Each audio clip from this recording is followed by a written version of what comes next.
Bago ang lahat, 2025 na nga tayo. Gusto ko lang iklaro nang di kayo malito na may mga bansang hindi lang Red Cross ang kanilang kinikilala na simbolo pagdating sa humanitarian aid at neutrality. Nariyan din ang simbolong Red Crescent at Red Crystal.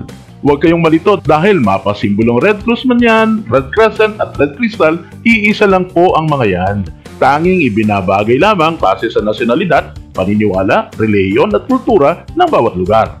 Bueno, fast forward tayo. Sa Pilipinas, ang ideyang ito ay formal na naitalaga noong February 17, 1899. Ito ay matapos na maaprubahan ng Malolos Republic ang Constitution of the National Association of the Red Cross, kung saan ang nanguna rito ay ang may bahay ni dating Pangulong Emilio Aguinaldo na si Ginang Hilaria del Rosario de Aguinaldo, na nang malaon ay humagilap ito ng sapat na pondo para sa mga gamot at medical supplies na kakailanganin ng samahan sa pagganap nito ng kanyang layunin. Noong August 29, 1900, ang isang Filipino diplomat na si Felipe Agoncillo ay nakipagkita kay Gustav Moni, isa sa orihinal na Committee of Five ng International Red Cross and Red Crescent Movement o ICRC, at hiniling nito na makilala ng samahan ng Filipino Red Cross Society at eventually ay mapabilang sa Geneva Convention. Subalit, pansamantala itong napalam nang dahil sa Philippine-American War.